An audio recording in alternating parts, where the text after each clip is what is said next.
I'm very curious to ask you this question of who the fuck do you blame? Because the Islanders have signed a lot of players, particularly guys like Anders Lee, the Bo Horvat trade, Ilya Sorokin, Brock Nelson is a free agent after the season, Kyle Palmieri is a free agent after the season, Noah Dobson's gonna get his money.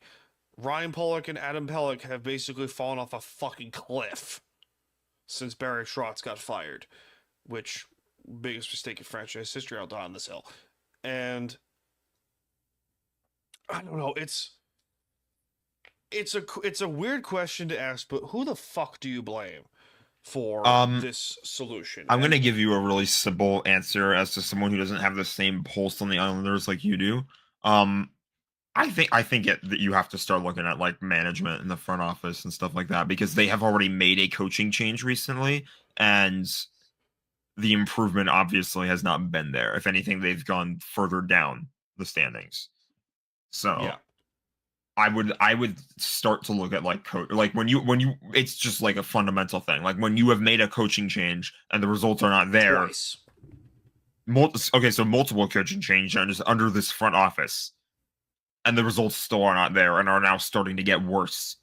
Yes, That's when you got to look at the front office. yes, you have to. But I don't know. I've met Ledecky. I've met John Ledecky, the majority owner of the team. He's a very upfront. He's very like up and at him kind of person. I don't know what he is behind closed doors. If Ledecky is seeing a majority of like the club, just they have talent on the ice. They really do. Noah Dobson can ball. Noah Dobson can play. Isaiah George looks like a bright young star in this league. Matt Barzell is a superstar. Bill Horvat's played well. Anders Lee's got 30 points and his stiff ass.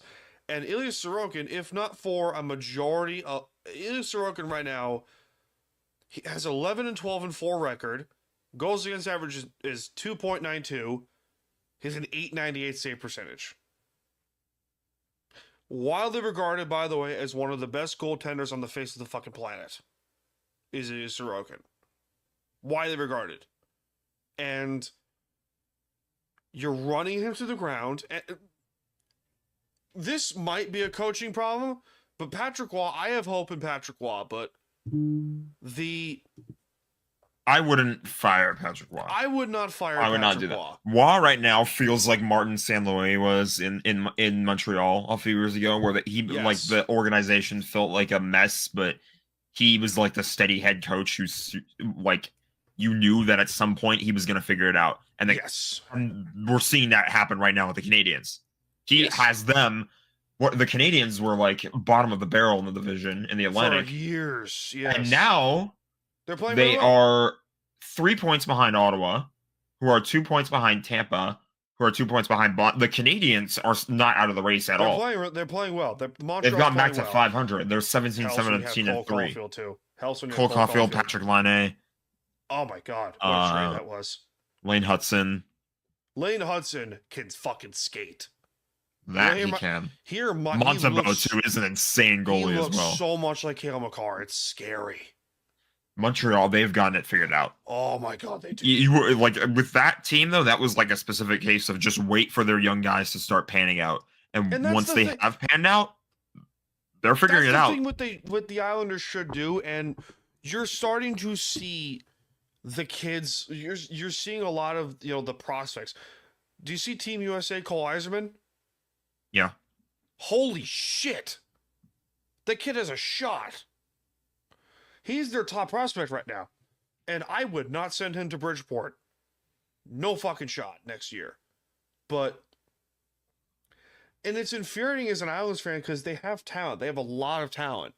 But you're right. They might need to look at management. And it sucks because Lou gave this team stability for the first time in decades. Fucking decades. And it sucks because you don't want that stability feeling to go. Yeah, I feel that. I understand it. It might not be the easiest, because it might not be their fault. But you at least have to look at it. You might need to. You're right. You might need to look at it, and it's hard because They have a bright future, and this is a team that not long ago was in back-to-back Eastern Conference Finals appearances. Probably could have won the whole damn thing if they beat Tampa in the second time. But it just stinks. You know, it stinks every now and then. It really does.